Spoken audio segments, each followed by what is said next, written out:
Dante was standing near the Ponte Vecchio, a bridge that crosses the Arno River in Florence. It was just before 1300, a time of great awakening in the collective unconscious of the Western world. Dante saw Beatrice standing on the bridge. He was a young man, she even younger, and that vision contained the whole of eternity for him. It was a vision of completeness. Dante did not speak to her. He saw her very little, and then Beatrice died, carried off by plague. Dante was stricken with the loss of his vision. She was the intermediary between his soul and heaven itself. Dante went on to marry, and he and Signora Alighieri raised 3 children. Then suddenly, at the midpoint of his life, he fell into a deep depression.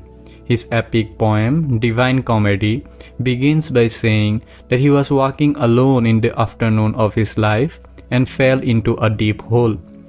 Dante finds himself in the underground, and above the portal into what turns out to be hell is a sign, "Abandon hope, all you who enter here." Dante proceeds and encounters Virgil, the poet from ancient Greece, heaven sent to guide him through the 9 levels of hell, which is a spiral downward, each level worse than the previous one. Our present idea of hell comes in part from Dante's description. Virgil represents the intellect.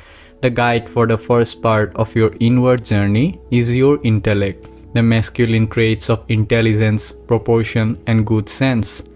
The lowest level of hell is the worst. It is frozen. To reach the coldest of life, loneliness and meaninglessness is the worst experience a human being goes through, worse than the fiery aspects of hell. Under the guidance of Virgil, Dante gets to the bottom of hell and just keeps going. You don't come out of hell through the door you entered, you go through it and out the other side. On the other side of hell lies heaven.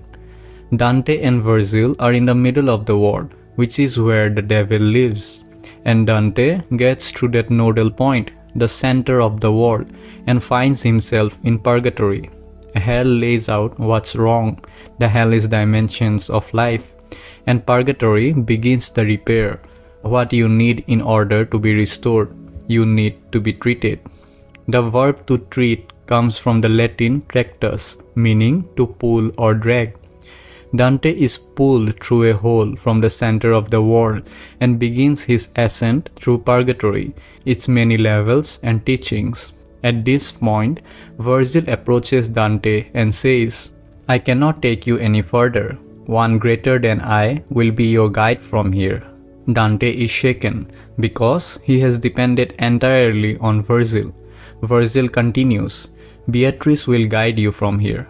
And this is the same Beatrice which had opened the vision of heaven for him on the Ponte Vecchio bridge.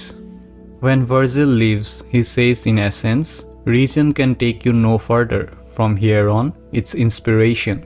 The vision of heaven takes over now. When you are ready to listen, Beatrice will appear." A man I knew who was at this point on his journey asked me where his guide was. He needed her so badly. I suggested he look for her in his active imagination.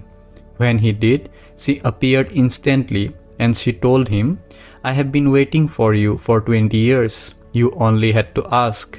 Beatrice will be there the moment you ask and are truly ready to listen." Beatrice shows Dante the vision of the unitive world. She takes him through the rest of Purgatory and into heaven.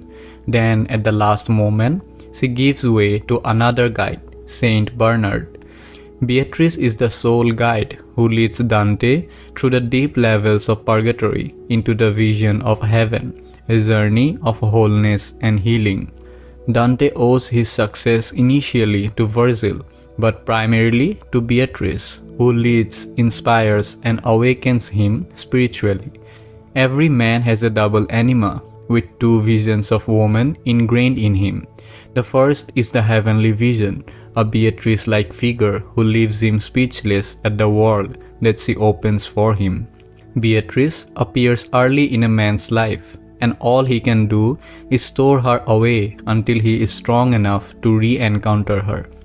The other vision is an earthly woman with whom he must spend his time in this world. She has all the human attributes, both good and evil. The woman's animus also comes double, a knight on a white horse and a barbarian.